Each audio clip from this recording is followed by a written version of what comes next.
everyone, I'm Ian McCarthy of Lifting for Life, and today I'd like to take a few minutes to talk to you about why I don't generally recommend mini-cuts.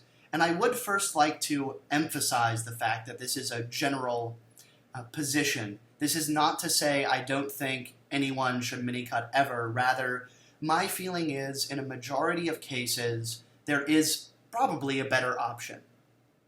Now, I do understand why mini-cuts are popular, or at least they seem to be popular. Indeed, I'm unsure of how popular they are, and there's really no way of knowing what percentage of trainees do them.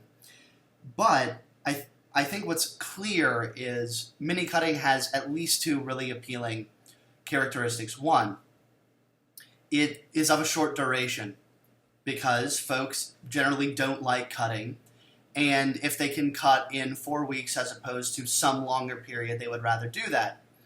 Additionally, people perceive mini-cuts as a way of losing fat quickly, which is certainly something you can do with a mini-cut if you do it properly. You can do that with a longer-term cut, but it's going to become less sustainable the longer the cut is. However, I don't think those two facts, those two potentially desirable aspects of mini-cuts are enough to say, okay, this is something that a lot or a majority of people should do. Indeed, in my experience, the number one context in which folks talk about mini-cutting is, I've been bulking, I'm too fat, I want to lose the fat. Interestingly, I think a lot of people in that, and first of all, I will completely acknowledge that that's a real phenomenon. I think a lot of people in that position are really good candidates to recomp for the reasons I discussed fairly extensively in the video I made about recomping. I will put a link to that video in the description box immediately under this video. It's one of the episodes of the Lifting for Life Q&A series. The thesis that I presented is roughly that many people simply get enough wrong, big things wrong, like they're clearly overeating fat, or their training volume is way too low given how much they're eating, etc. And if they just address those big obvious errors, they don't need to deliberately cut. They are able to address whatever it is about their body composition with which they're not satisfied without actually cutting. Now, there are folks who are just too fat to do that, but my immediate thought is, well, that's probably someone who isn't going to lose enough fat during a mini-cut for that to be the ideal approach. Indeed, a longer-term cut is probably what they're going to need to do if, again, they're so fat that recomping is just clearly not appropriate. Now, I don't want to present a one-sided discussion, and I really want to emphasize that I don't have a strong view to which I am emotionally committed and can't revise, etc. Indeed, I think there is a clear context in which it is appropriate to do a mini-cut, and that is you very much desire to lose as much fat as possible in a short period of time. So let's say someone proposes to you, you do a photo shoot in exactly 4 weeks, and you aren't as lean as you want to be. So clearly the best option is to cut probably quite aggressively in that period to get as lean as you can, given that particular time constraint.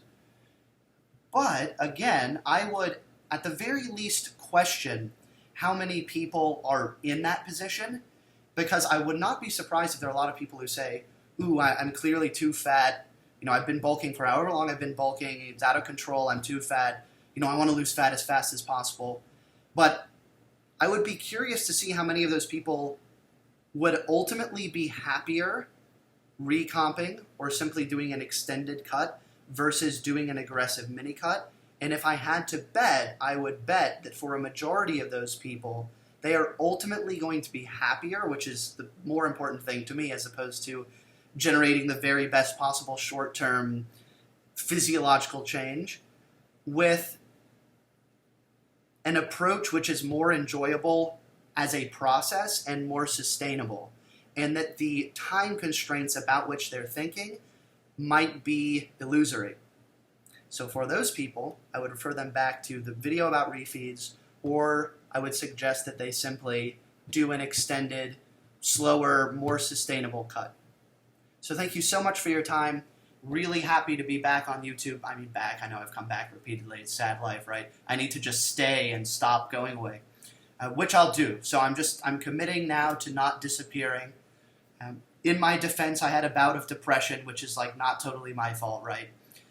But I'm back. I'm happy to be back. Really appreciative of the fact I have a platform like this to be able to help people improve their lives. Thank you so much.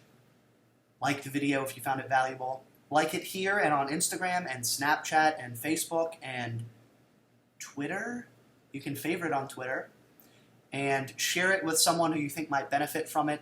Please comment below with, first of all, question of the day, because I want to do this moving forward. I think every serious trainee has at some point really messed up a bulk. So that bulk for you, how did you mess it up? I want specifics of like Wendy's, like 6 Baconators, 2 nights a week, and that was a little bit overkill. It should have been 5. Curious to see your responses. Please feel free. Indeed, I encourage you to propose topics for future videos, ask questions for future episodes of the Lifting for Life Q&A series, which I will likely get moving again starting tomorrow night. And please follow the brand new Lifting for Life Facebook page. It's literally only been live for like less than 12 hours, which is just totally crazy. It's totally new, right? And we're going to be posting new Lifting for Life content there every day, reposting older Lifting for Life content for folks who may have missed it or haven't seen it in a while, and we're going to be curating a lot of content from other evidence-based fitness professionals, a lot of people like dramatically smarter than me. So that stuff, it'll be more interesting than mine.